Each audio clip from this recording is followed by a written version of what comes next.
नमस्कार दोस्तों, मैं सीए सौरभ सक्सेना और स्वागत करता हूं आपका हमारे इस YouTube channel CA Saurabh Saxena में, जहां हम बात करते हैं गवर्नमेंट रजिस्ट्रेशंस की, एनजीओस की, फार्मर प्रोड्यूसर ऑर्गेनाइजेशंस की और बहुत सारे अलग अलग तरीके के रिटर्न्स, रजिस्ट्रेशंस, नियमों की। जैसे कि आपको मालूम है कि हमारी एक सीरीज चल रही है जहां हम एनजीओ को लेके एक एक टॉपिक पे एक वीडियो बना रहे हैं। पर्पस यही है कि एनजीओ जो लोग चला रहे हैं उनको किसी प्रकार की दिक्कत ना हो और उनके जो सवाल हम पे आते हैं नीचे कमेंट बॉक्स में या कई बार कॉल्स आते हैं, तो हम उनको रिस्पॉन्सेस को नोटिसों के अंदर या जो भी उनके पास चीजें आती हैं, हम कोशिश करते हैं कि हम उसके लिए वीडियो बनाएं और वीडियो बना के आपके लिए लेके आए। इससे पहले मैं आगे बढ़ूं, अगर आपने हमारा अभी तक चैनल लाइक, शेयर या सब्सक्राइब नहीं कर रखा है तो लाइक करें, शेयर करें, सब्सक्राइब करें ताकि हम आपके लिए ऐसे वीडियो लाएं। तो दोस्तों, आज का टॉपिक बात करेगा कि क्या एनजीओ बिजनेस कर सकता है या नहीं। बहुत बार बहुत सारे अलग अलग लोगों से कमेंट सेक्शन के अंदर हमारा ये क्वेश्चन था कि एनजीओ किसी प्रकार का कोई बिजनेस कर सकता है या नहीं, क्या इसमें कोई प्रकार की दिक्कत है या एनजीओ बिजनेस कर सकता है, और अगर करेगा तो क्या कोई टैक्सेबिलिटी एस्पेक्ट से कोई प्रॉब्लम आएगी। बहुत सारे हमारे पास सवाल आए, तो मुझे लगा कि क्यों ना मैं इस पर एक वीडियो बनाऊं।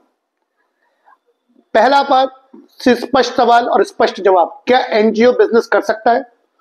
अगर आप एनजीओ के अधिनियम पढ़ें, जैसे मैं सेक्शन 8 का बात करूं, उसके अंदर कुछ काम दे रखे हैं जो एनजीओ कर सकता है, जैसे कि स्पोर्ट्स का प्रमोशन करना या मॉन्यूमेंट्स का प्रमोशन करना, बचाना, रख रखाव करना। मॉन्यूमेंट्स मतलब ताजमहल, लाल किला, इस तरीके की चीजों का बचाव करना जो पुरानी धरोहर है।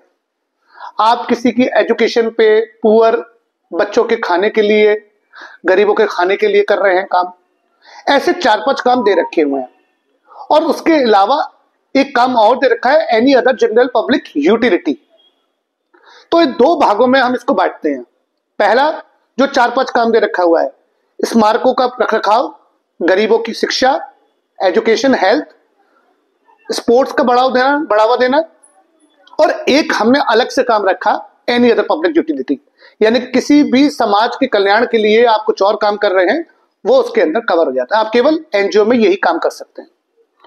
तो जो पहले 4 काम मैंने आपको बताए, अगर आप उसमें कोई बिजनेस करते हैं और उसके पैसे का इस्तेमाल आप उसी के लिए लगा दे रहे हैं तो आप बिजनेस कर सकते हैं, किसी प्रकार की कोई दिक्कत नहीं है। एग्जाम्पल दें, जैसे आप ताजमहल जाते हैं, अब ताजमहल के अंदर टिकट लगता है आपका, और जो टिकट लगता है उसी पैसों से ताजमहल की सफाई, रख रखाव का पैसा खर्च होता है।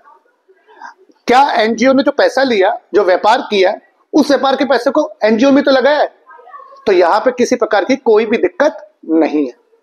सर, दूसरा एग्जांपल, मैंने स्पोर्ट्स के लिए कोई एक्टिविटी रखी और एक बहुत ही छोटा शुल्क रखा हुआ है कि बच्चे जो आए वो क्लास अटेंड करें। हमें मालूम हो कि हमारे कितने बच्चे कोचिंग ले रहे हैं हमसे स्पोर्ट्स के लिए, तो मैंने 100 रुपए या 200 रुपए रखी, ये भी इसमें आ जाता है। बहुत सारे आप स्कूल देखते होंगे जो कि समाज कल्याण के लिए, बच्चा स्कूल के अंदर आए उसके लिए 50 या 75 या 100 रुपए फीस रखते हैं। आखिरकार वो पैसा जो आ रहा है वो पैसा इस्तेमाल हो रहा है ना उसी स्कूल को चलाए रखने के लिए, तो यहाँ आप व्यापार कर सकते हैं, किसी प्रकार की दिक्कत नहीं है। और एक अगर आपको एक एग्जांपल दूं तो बीइंग ह्यूमन में सलमान खान अपने कपड़े बेचते हैं, एक्सेसरीज बेचते हैं और उस पैसे से कैंसर पेशेंट्स के लिए हॉस्पिटल्स या इलाज के लिए रखते हैं। आप कर सकते हैं, किसी प्रकार की दिक्कत नहीं है। दूसरा पार्ट, अगर आपका काम ये नहीं है और कोई और सामाजिक कल्याण का काम है, क्या ऐसा कौन सा समाज का कल्याण का काम हो सकता है। आप योगा करवाना चाहते हैं बच्चों का, आप चाहते हैं कि सफाई अभियान के लिए कुछ आपने एनजीओ बनाया है, एनिमल्स प्रोटेक्शन के लिए आपने कोई एनिमल प्रोटेक्शन के लिए आपने एनजीओ बनाया है, यहां पे आप कोई सामाजिक कल्याण का काम कर रहे हैं और यहां पे आप व्यापार करना चाहते हैं। अब क्या होगा, स्पष्ट दे रखा हुआ है कि ऊपर वाले 4 काम को छोड़ के अगर आप कोई और काम करते हैं any other general public utility के लिए, तो आपका बिजनेस का काम आपके एनजीओ के रेवेन्यू का 20% से कम होना चाहिए। मतलब अगर आपका एनजीओ का रेवेन्यू 1 करोड़ है और आप जनरल पब्लिक यूटिलिटी में कोई काम कर रहे हैं, उसमें बिजनेस किया है, तो आपका वहां से चंदा 20 लाख या उससे कम होना चाहिए। अगर उससे ज्यादा है तो ज्यादा वाले पोर्शन पे आपका लग जाएगा टैक्स और उसमें आपको एग्जम्पशन नहीं मिलेगी।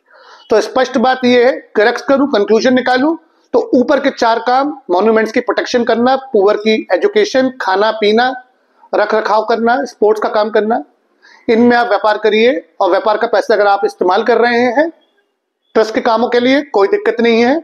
और अगर आप any other general public utility का काम कर रहे हैं इन कामों के अलावा तो करेंगे, मगर 20% से ज्यादा नहीं कर सकते। तो दोस्तों आज मैंने कोशिश करी आपको बताने के लिए कि क्या एनजीओ बिजनेस कर सकता है या नहीं, और ऐसे ही वीडियो पाने के लिए या आप कोई और सवाल अपना पूछना चाहते हैं तो आप हमें कमेंट सेक्शन में अपना सवाल लिख सकते हैं। कोशिश करेंगे कि हम आपके लिए ऐसा ही वीडियो लाएं।